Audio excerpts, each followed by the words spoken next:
Hello, everybody. I am Drew Duncan, host of the Full Court Press. Don't forget, you can also find me on social media. That is at Drew Duncan83 across the board on Facebook, Twitter, and Instagram.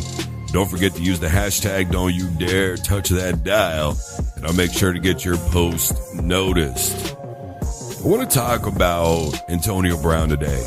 Guy has been all over social media, making headlines, and AB has had no bones whatsoever about wanting to leave. He's out of Pittsburgh, and the situation has mounted over there between him and Le'Veon Bell and their demands. And we continue to see this be more and more of a trend among professional athletes. I mean, even at the collegiate level, we're seeing some of these things, but and I'm not going to get too deep into that, but I do want to say this, and I don't know if this is going to infuriate some people or not, and I really don't care, to be perfectly honest with you. I really seriously do not take issue, and I've said this before, with Le'Veon Bell wanting his demands met, and I don't take issue with Antonio Brown wanting his demands met. I don't even take issue with Antonio Brown going to social media the way that he has and saying, look, here's where I'm at.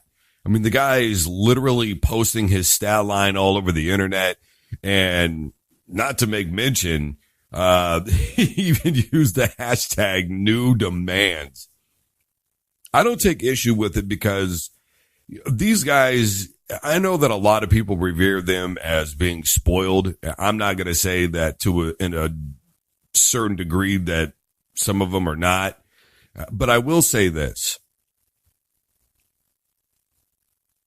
They have an understanding that this is a business. In this generation that's coming up now that are athletes, understand that more so than ever, I think, in the history of sports. Money makes the world go round, guys. And, you know, some guys are out there title chasing. Isn't that the, stigma with LeBron James that allegedly he's just trying to chase rings? Isn't that the stigma with Kevin Durant? People have labeled him the snake, and they've used it as a negative connotation. Here's what I see. And I want to give some examples of why I don't take issue with this. Did we not just see an NBA and athlete traded during halftime of a basketball game? And it's not the first time something like this has happened. Right? Didn't we see Austin Jackson get traded in the 7th inning when he was with the Detroit Tigers? He got yanked off the field. Haven't we seen that before? And that was back in 2014. What about Isaiah Thomas when he was with the Boston Celtics? The guy literally skipped out on going to his own sister's funeral to play a game of basketball in the playoffs for that team. Didn't have near the caliber of team now over there in Boston. And what happens? Kyrie Irving wants out of Cleveland, and it's an executive decision. Why? Because it's a business, and you did what you thought was best economically for your basketball team. Can we win more games with Kyrie Irving? Can we sell more tickets and sell more jerseys with Kyrie Irving? Can we get more television time with Kyrie Irving? And how are we going to get those things? We're going to get those things because we think we will win more ball games, attract a better caliber of athlete during free agency with a guy like Kyrie Irving. It's a business.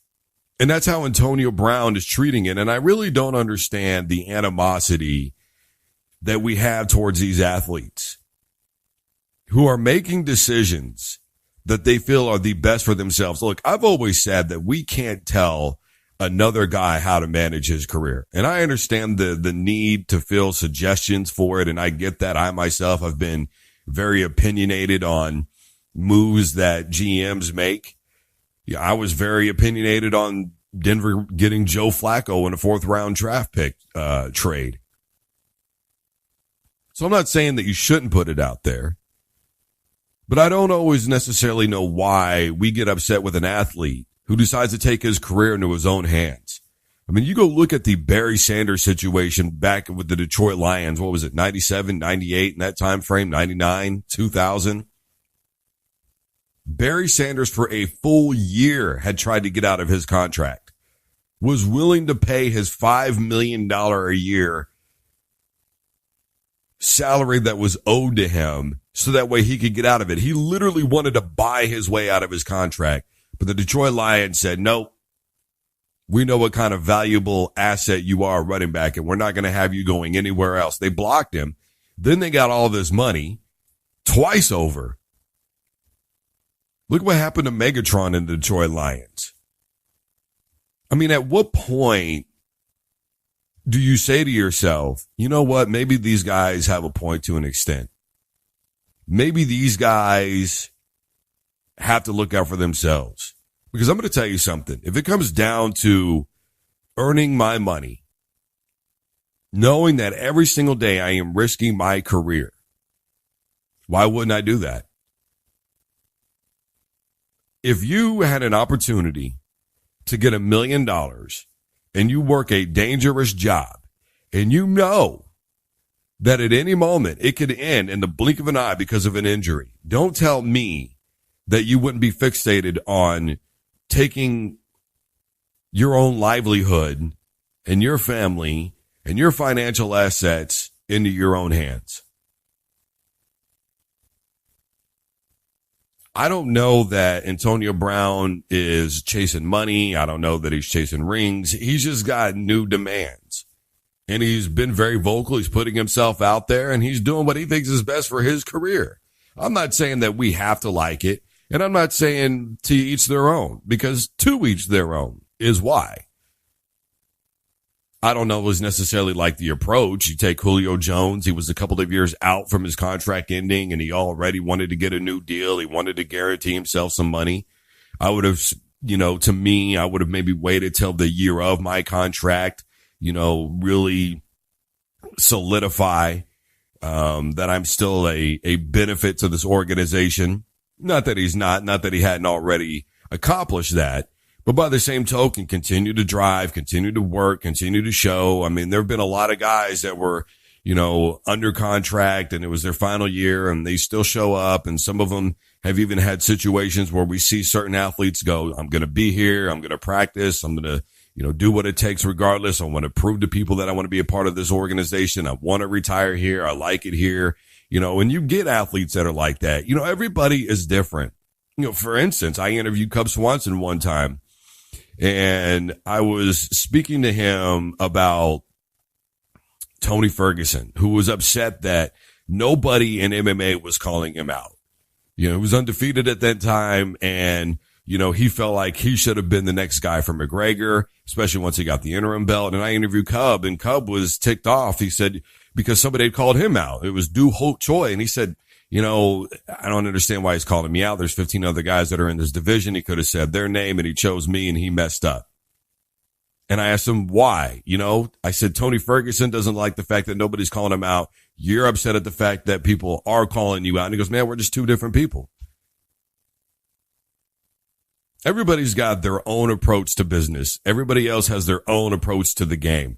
Everybody's got their own way of doing things. Fact of the matter is this. I don't take issue with Antonio Brown's approach. I don't take issue with Le'Veon Bell saying, look, this is what I think I'm worth. And I have proved what I am worth to this organization. And you're not going to franchise tag me. You're not going to have me not being able to make my own decisions. John Elway, right? John Elway, when he came out and Terry Bradshaw was exceptionally vocal about it on the ESPN 30 for 30, Elway to Marino about the 1983 draft and those two guys kind of being the big commodities and, the whole thing surrounding all that. John Elway said, yeah, Terry Bradshaw was upset with the managing of my career. My career. You want anybody to step into your life and tell you how to do things, especially a total stranger? Of course you wouldn't. So with Antonio Brown, I don't take issue with it. I honestly am kind of enjoying the show, to be perfectly honest with you. And I think that this will add fuel to the fire because Antonio Brown, I think, is well aware of what he is setting himself up for. because all eyes are going to be on him wherever he may end up, whether it's the Dolphins, that's been the primary destination for some odd reason. Not that the Miami Dolphins have a quarterback over there, especially with them losing or deciding to go a different direction from Ryan Tannehill now. But regardless of that, the point that I'm simply making is I think he is well aware that wherever he ends up, it's going to be all eyes on him. There's going to be a lot of pressure on him, and he knows that he's going to have to perform at an even maybe higher level than he was before. And look, there's been things that have come out. The 74 touchdown passes have all come from Ben Roethlisberger.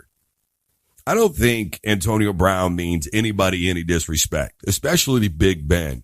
But I do think that he's at a point in his career where he's saying to himself, look, this is what I want. This is what I'm after. And you have to know what you want. And then you got to go and get it. And then you have to show and prove that you were worth everything that you said that you wanted. And I don't take issue with it. I think Antonio Brown is going to be a phenomenal asset wherever he ends up. A big part of that is going to be coaching. A big part of that will be in quarterback play, obviously. But I do think that Antonio Brown is one of those guys that has the capability to make any player or any quarterback, I should say, look a little bit better. Now, I'm not saying that he had to make Big Ben look good because we all know that Roethlisberger's a hell of a quarterback. But the Steelers have a lot of guys that are kind of on that downslope, and Big Ben is definitely one of them. Even though he's still performing at a level that, hey, if he was to go to Denver today, I would be all for it. I really would. But the point that I'm making is that Antonio Brown wants what he wants for his career, the same way that Harrison did when he left the Pittsburgh Steelers and went over to the New England Patriots. He wanted what he wanted for his career, and that's all there is to it. We can't stop it. And I think that there needs to be some more leniency. And I'm telling you what, this whole thing with Adam Silver, we could see that take shape. I mean, if he becomes the commissioner of the NFL, we will see more players, I think, have bigger rights and more say so over their own careers. And they should have that. They should have say so over their careers. Look, free agency is somewhat out of control. I'll be the first guy to say that. But I also will say this, because to me, this is the bottom line. And I don't know that anybody could reiterate this enough, that it is a business. And if they're going to treat it as such, then they should go ahead and be able to do the same thing that owners are able to do. And that is, I made a business choice. It's nothing personal. I am Drew Duncan, host of the Full Court Press. Facebook, Twitter, and Instagram is all at Drew Duncan 83. Don't forget to use the hashtag Don't You Dare Touch That Dial. And as always, don't you dare touch that dial.